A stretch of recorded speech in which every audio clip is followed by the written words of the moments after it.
काँग्रेस नेते राहुल गांधींनी पंतप्रधान मोदींवर टीका केल्यानंतर मुख्यमंत्री देवेंद्र फडणवीसांनी या टीकेचा चांगलाच समाचार घेतलाय।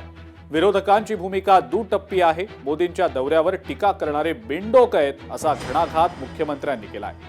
तर मुख्यमंत्र्यांनी राहुल गांधींवर केलेल्या टीकेला शरद पवारांनी प्रत्युत्तर दिलंय।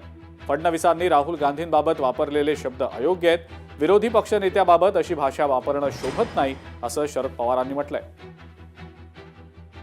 प्रधानमंत्री मोदयांनी थोडासा त्याग करायला सांगितलं, कुठलेही खूप कठोर निर्णय घेतलेले नाहीत, त्याच्यावर इतका गदारोळ उभं करणं हे योग्य नाहीये। मला असं वाटतं यापेक्षा जास्त मूर्खपणाचं दुसरं लक्षणच असू शकत नाही की देशाच्या पंतप्रधानांच्या दौऱ्यावर प्रश्नचिन्ह निर्माण करणं बिनडोकपणे प्रधानमंत्र्यांवर या ठिकाणी मी बिनडोकच म्हणेन, अतिशय दुर्दैवाने म्हणतो, असे शब्द वापरू नये, पण जे अशी टीका करतात ते बिनडोकच आहेत। राहुल गांधींच्या संबंधी त्यांनी जे शब्द वापरले मला स्वतःला ते अयोग्य वाटतात।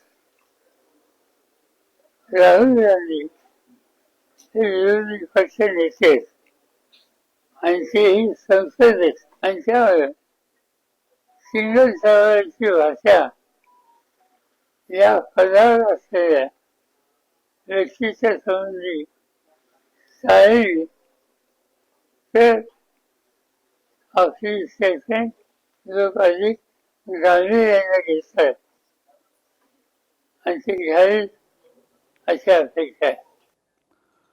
देशासमोरची परिस्थिती गंभीर आहे, पंतप्रधान मोदींनी सर्वपक्षीय बैठक बोलवावी अशी मागणी शरद पवारांनी आता केलेली आहे। तर पंतप्रधानांनी केलेलं आवाहन सर्वांनी गांभीर्यानं घ्यायला हवं, बिकट परिस्थिती निर्माण होऊ नये यासाठी सर्वांनी सहकार्य करावं असं आवाहनही पवारांनी जनतेला केलेलं आहे।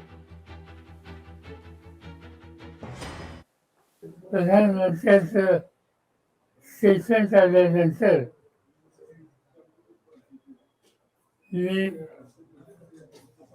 विनंती केली की प्रश्न गंभीर आहे, स्थिती गंभीर आहे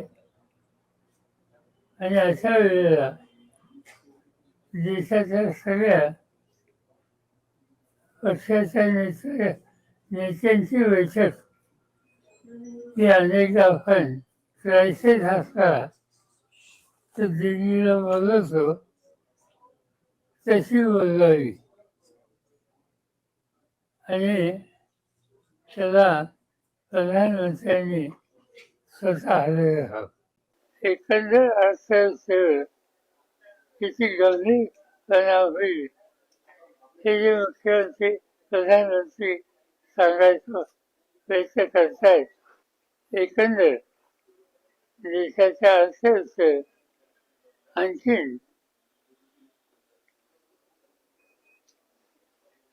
काळजी करावी अशी स्थिती येऊ नये त्यासाठी या ठिकाणी या प्रश्नावर सगळ्यांनी सहकार्य करावं।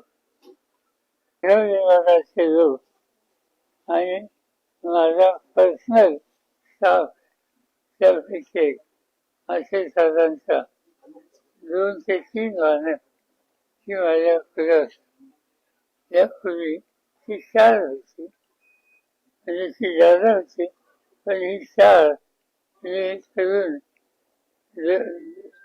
त्यालाच जवळपास 3-4 वर्ष लागली आणि आता आणखीन त्याच्यात बदल करावा ही विनंती मी त्यांना केली।